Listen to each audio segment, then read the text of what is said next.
Fig tree and wasp, वो आगे fig tree and wasp. तीसरा जो मैं पढ़ा रहा हूँ उसी का छोटा छोटा फिग ट्री एंड वास्प भी है। ओके, फिग ट्री आप किसको कहते हैं बच्चों? अंजीर, सभी को पता है, तो मैं लिखा है हिंदी में। अच्छा, आपने थोड़े पढ़ा है ना, कुछ दिन पहले पढ़ा। फिग ट्री किसको कहते हैं? अंजीर को कहते हैं। ठीक है, अंजीर में आई आता है, अंजीर को कहते हैं, और ई आता है, ई लिख देना ना, मेरे को नहीं पता। वास्प किसको कहते हैं? झल्ली। हाँ, कैसे पता तुमको? कैसे? इसमें क्या पता है?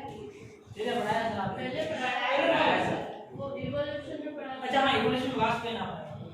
ये जो होती है बच्चों, इसको पहले ततैया, क्या कहते हैं? ततैया, जिसे हमारे नॉर्थ राजस्थान में या अपने इलाके में टाटिया कहते हैं। हाँ, सुना होगा तुमने? तातिया अपने यहाँ पर उधर टाटिया कहते हैं इसको, है ना? तो ये टाटिया, और ये जो होता है आप देखते हो झिल्ली, आप जो कहते हो वो लाल लाल ऑरेंज कलर की होती है ना? ये वैसा ही है पर वो नहीं है, उसी की जैसी स्पीशीज है ना?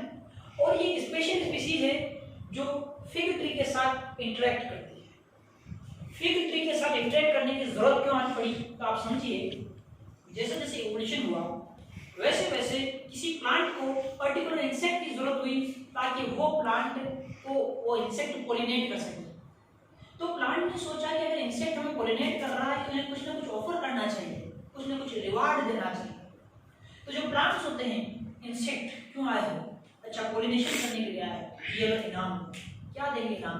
इनाम में आपको नेक्टर दिया जाएगा। क्या दिया जाएगा? नेक्टर। ये क्या होता है नेक्टर? इसको हिंदी वाले मकरंद कहते हैं। क्या कहते हैं? मकरंद कहते हैं। ये एक शुगर सॉल्यूशन होता है, शुगर सॉल्यूशन। ये एक मीठा रस होता है जिसे प्लांट उस को जो इंसेक्ट पोलिनेटर आया उस पोलिनेटर को देता है।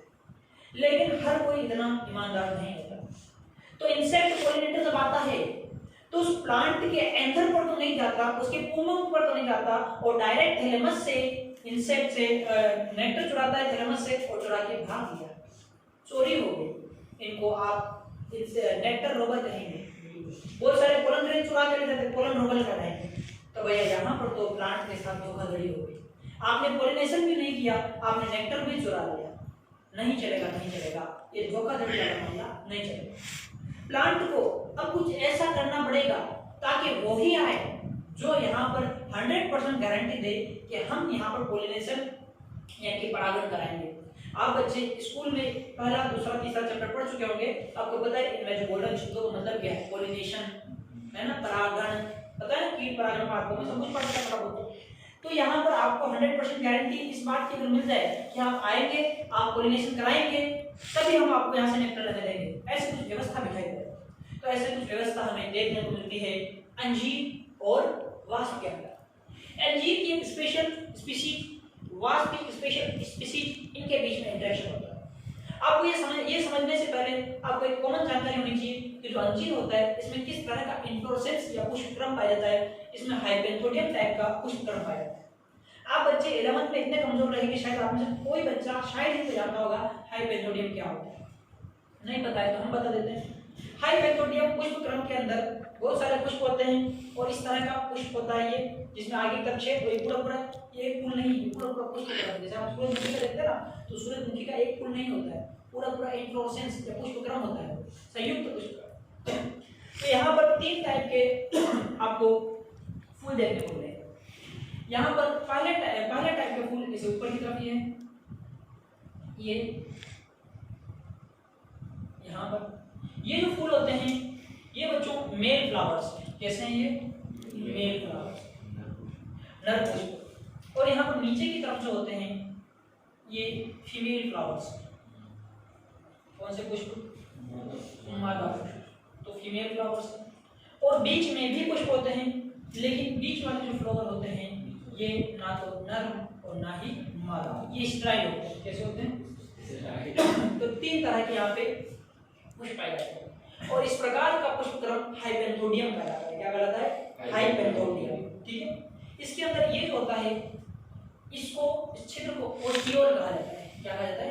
ओस्टियोल। और ये जो पूरा का पूरा इन्फ्लोरेसेंस से पुष्पक्रम है कि पूरा पैक है, बस एक छेद है बारीक सा, उसको ओस्टियोल कर दिया। अंजीर के अंदर हमें देखने को मिलता है इसके अंदर प्रोटोगाइनस कंडीशन पाई जाती है।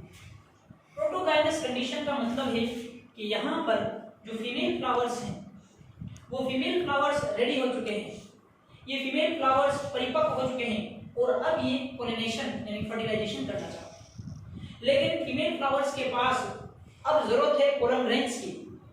इसमें प्रोटोगाइनस कंडीशन है, फीमेल पुष्प रेडी है लेकिन मेल अभी तैयार नहीं, उसको बचपना चलेगा, मेल बाद में रेडी होगा। तो ये इसकी अजीबोगरीब कंडीशन। तो इसमें प्रोटोगाइनस कंडीशन, अगर किसी में ऐसा होता है कि फीमेल फ्लावर पहले रेडी हो जाता है, मेल बाद में होता है, तो उसको प्रोटोगाइनस कंडीशन कहते हैं। ऐसा मैं थोड़ा दिनों पहले जब रिप्रोडक्शन पढ़ा था बताया। तो ये प्रोटोगाइनस कंडीशन है। अब दुल्हन तैयार है और दूल्हा है ही नहीं, जो है वो बच्चा है। तो इसका मतलब अब पोलन ग्रेन की जरूरत है। पोलन ग्रेन कहीं कहीं बाहर से आने चाहिए, खोलो नहीं खोल सकते, यहाँ पे बाहर से पोलन ग्रेन आने का कोई रास्ता ही नहीं। ऐसा इसलिए क्योंकि पूरा पैक है, एक बाहर छोटा सा छेद है और ऐसा बिल्कुल भी पॉसिबल नहीं है कि बाहर हवाएं चले और हवा से उड़ करके कोई पोलन ग्रेन अंदर आ सके, तो बिल्कुल पॉसिबल नहीं, संभावनाएं सारी खत्म। लेकिन ऐसे में क्या है, ये ततैया वास्प, ये वास्प उड़ रही है, ये वास्प उड़ रही है और ये वास्प है, ये फीमेल वास्प है, मेल नहीं है, किसी ये फीमेल वास्प है। ये फीमेल वास्प के पंखों के ऊपर पोलन ग्रेन्स लगे हुए हैं। क्या लगे हुए हैं? Pollen grains. और इस वक्त इसके साथ एक तगड़ी कंडीशन, इसके साथ तगड़ी कंडीशन क्या है, ये वास्प अंडे देना चाहती है और ये अंडे देने की सुरक्षित जगह ढूंढ रही है, लेकिन अंडे देने की जगह इसको कहीं नहीं मिल रही। अगर बाहर कहीं अंडे दिए तो प्रेडेटर या शिकारी इसके अंडों को खा जाएगा। तो इसके लिए तगड़ी समस्या है कि इसके पास अंडे देने की जगह नहीं है, ये एक लेइंग साइट ढूंढ रही है। लेकिन ये जो ओवरी है, इसकी जो ओवरी होती है, इस ओवरी पर ये अंडे देती है। एक लेइंग साइट जो ढूंढ रही थी ये इसको मिल गई। एक लेइंग साइट मतलब अंडे देने की जगह है ना, एक लेइंग साइट इसकी ओवरी, इसकी ओवरी इसकी, ये इसके अंदर आके अपने अंडे दे सकती है। तो इसके अंडाशय में आकर के अंडे देती है। सर कैसे? ये वास्प उड़ती उड़ती आती है और इसके अंदर घुस जाती है।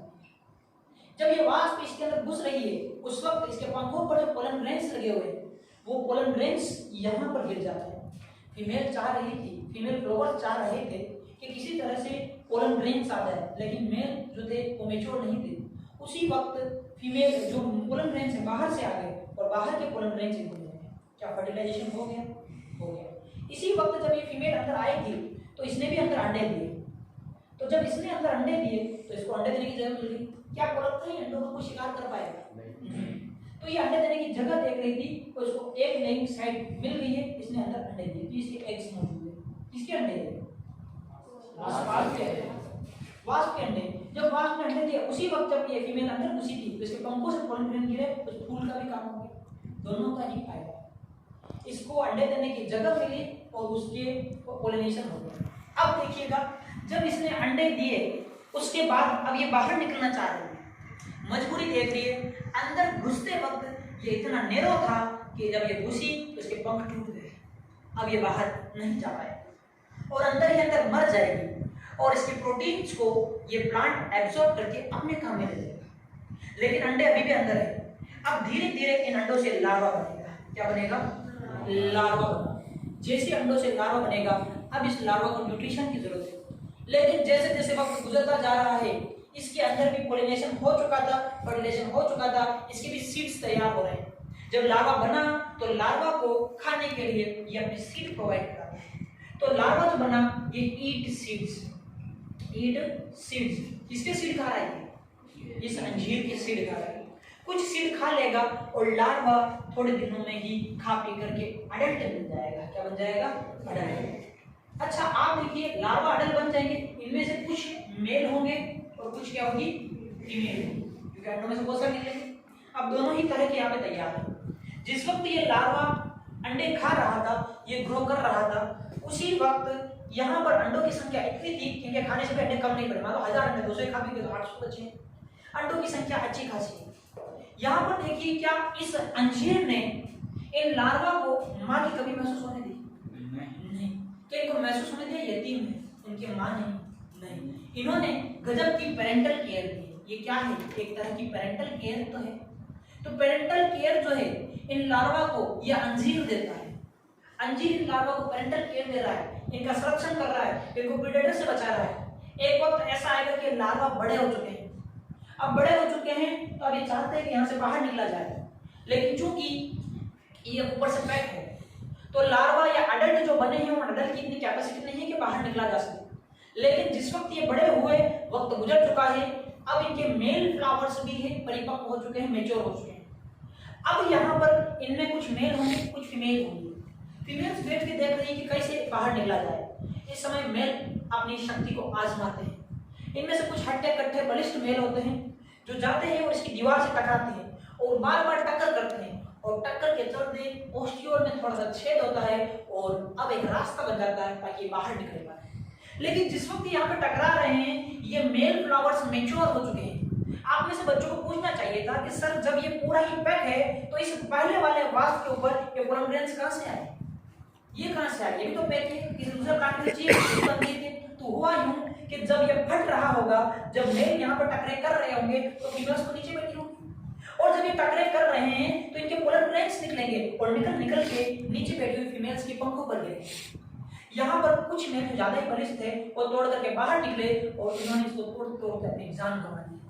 लेकिन कुछ मेल ऐसे भी थे जो उस वक्त भी उड़ करके ऊपर नहीं जा रहे थे, फीमेल के साथ थे और फीमेल के साथ वो एक कार्यक्रम आयोजित कर रहे थे। अब जो ये कार्यक्रम आयोजित हुए हैं ये फीमेल प्रेग्नेंट हुई और अब इस फीमेल को अंडे देते हैं।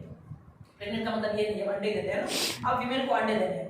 अब ये फीमेल अंडे देने के लिए जगह ढूंढ रही है और जब ये जैसे किसी दूसरे पेड़ में जाएगी, किसी दूसरे अंजीर में जाएगी, इसके ऊपर पोलन ग्रेन्स मौजूद। आप देखिए जो शक्ति दिखा रहे थे वो तो निपट गए और जो चुपचाप बैठे थे वो इसके साथ पॉपुलेशन करके नई प्रोजेनी को जन्म दे रहे हैं। किसी दिन अंजीर ने कहा नहीं चलेगा, नहीं चलेगा, अब मैं इन सीड्स को इन बच्चों को नहीं खाने दूंगा, मत खिला। अगर अंजीर ने ये सीड्स इस लार्वा को नहीं खिलाए तो लार्वा कभी अडल्ट नहीं बनेगा, और जब ये लार्वा अडल्ट ही नहीं बन रहा है तो बताइए लार्वा अगर अडल्ट नहीं बना तो ये बाहर कैसे निकलेगा, और अगर ये बाहर नहीं निकलेगा तो इसमें दोबारा पॉलिनेशन कैसे होगा, अंजीर मर जाएगा। इसका मतलब अंजीर को जिंदा रहने के लिए अपने कुछ सीड्स इन लार्वा को खिलाना बेहद जरूरी है। किसी दिन इसने कह दिया कि मैं अंदर तो चली जाऊंगी, अंडा तो दे दूंगी, लेकिन बिल्कुल भी पोलन ग्रेन्स इसके ऊपर नहीं गिराऊंगी, फर्टिलाइजेशन नहीं होने दूंगी, इसका मत कर फर्टिलाइजेशन, तेरे बच्चे क्या खाएंगे, भूखे मर जाएंगे, और यहाँ से बच्चे भी बाहर रहेंगे। मतलब एक की वजह से दूसरे को फायदा है, एक की वजह से दूसरे को फायदा है, लेकिन अगर दोनों में से एक भी ना रहे तो दोनों ही जिंदा नहीं रह सकते, दोनों को मरना पड़ेगा। क्या दोनों एक साथ जिंदा रहते हैं? हाँ, साथ साथ जिंदा रहते हैं। अगर कोई साथ साथ जिंदा रहता है इसको को एग्जिस्टेंस कहते हैं। क्या कहते हैं? को एग्जिस्टेंस, यानी साथ साथ जीवित रहना। अगर एक है तो दूसरा है, एक नहीं तो दूसरा नहीं, तो साथ साथ ही जीवित रह सकते हैं। किसी दिन अगर मान लीजिए अंजीर खत्म हो गए तो क्या वास्प की प्रोजेनी आगे आएगी? नहीं आएगी। मतलब एक खत्म तो दूसरा खत्म। क्या एक विलुप्त होने पर दूसरा अपने आप विलुप्त हो जाएगा? हाँ, एक साथ विलुप्त हो जाना को एक्सटिंक्शन कहा जाता है। तो इनमें को एक्सटिंक्शन देखने को मिलता है। को एग्जिस्टेंस था, एग्जिस्टेंस, और ये को एक्सटिंक्शन, एक्सटिंक्शन, को एक्सटिंक्शन देखने मिलता है, यानी साथ साथ विलुप्त होना। एक विलुप्त हो जाएगा तो दूसरा भी विलुप्त हो जाएगा। यहाँ पर किसी दिन मान लीजिए फीमेल का साइज थोड़ा बढ़ गया तो अंजीर को भी अपने ओस्टियोल का साइज बढ़ाना पड़ेगा, वरना ये अंदर कैसे घुसेगी। तो इसका मतलब ये भी समस्या है। इनमें इवोल्यूशन भी साथ साथ होगा, यानी इनमें देखने को मिलेगा को इवोल्यूशन। क्या देखने को मिलेगा? को इवोल्यूशन, यानी साथ साथ विकसित होना, साथ साथ उद्विकास करना, उद्विकास। तो यहाँ पर ये चीज देखने को मिलेगी। सिर्फ तू नहीं तो दूसरा कोई नहीं। जिस दिन वास्प खत्म अंजीर खत्म, जिस दिन अंजीर खत्म वास्प खत्म। अब अंजीर के फलों को तोड़ के देखिए, कच्चे फलों को। जब अंजीर के कच्चे फलों को तोड़ के देखते हैं तो आपको सच में ये वास्प देखने को मिलता है, वाइट, ठीक है ना। अंजीर के पके फलों में नहीं मिलता है, क्योंकि पके फलों में तो बाहर निकल के भाग जाते हैं, और अंजीर खाते इसका फल अपने मन से काट के इतना छोटा होता है उसका, और उसमें है ना मतलब जैसे मतलब ऊपर पोलन ग्रेन्स जैसा होता है, ऊपर नहीं, आपने सोचा वो नहीं। इसी सीड्स मौजूद है ना अंजीर के, आप ऐसी रिंग्स आती है, आप इनको खाते तो अंदर जो डोडो लगता है ना वो तो इसी के सीड्स है, ठीक है। आप इससे घबराए नहीं सर, मतलब ऊपर होता है, छेद होता है ना, वो छोटा होता है, तो ये वास्प उसके अंदर गिरता है। हाँ, ये मुश्किल से जाती है मुश्किल से, और जाते जाते इसके पंख टूट जाते हैं। मैंने बड़ी वास्प बनाई, इतनी बड़ी बात थोड़ी ना होगी, तो वो समझा छोटा ना, होता है। बात भी छोटी है, ये भी छोटा है, ठीक है ना, मैं तो समझा नहीं कि पढ़ा रहा जैसे आपने है ना मतलब हनीबी वाले को बोला था कि जो रानी होती है ना वो बच्चों को जन्म देती है, तो फिर वो तो यहीं पे मर जाती है, तो फिर वो कौन मर जाती है? आपने बोला ना उसके बाबू टूट जाते हैं फिर अंदर जाती है। ए वो अलग तरह से हनी भी ये आपने इसके है एग्जांपल में वास्तु भी लिखवाया था, वास्तु में भी ऐसे होता है, आंट और वास्तु भी लिखवाया था। हाँ एंड और वास्ट दिखाया था, हाँ पर किस टॉपिक की बात करते हैं? हनी भी वाला साइकिल। जेनेटिक्स में आपने कराया था ना, हाँ उसमें आपने चीटी एक नहीं है, आप देखिए काली चीटी लाल चीटी आपने जो तो आपने देख ली और हजारों तरह की और होती है, ठीक है, तो सभी के अंदर ये वैलिड नहीं है, और ये बताए ये सिर्फ यहीं पर वैलिड है और दूसरे टाइप के वास्ट पर वैलिड नहीं है, ठीक है, कुछ समझ में आया? और भी कोई डाउट तो पूछिए। ऐसे इसको ग्रो करने में बहुत टाइम लगता है। हाँ ग्रो करता है, ज़्यादा भी नहीं करता, ठीक है, और कोई समस्या नहीं? बना लीजिए। अच्छा देखो, क्या दोनों फिजिकली साथ साथ रहेंगे हमेशा? नहीं, at the time of interaction दोनों साथ साथ रहेंगे, तीन एकदम ऐसे। ठीक है, आज की क्लास में 7 बजे तक आप जा सकते हैं।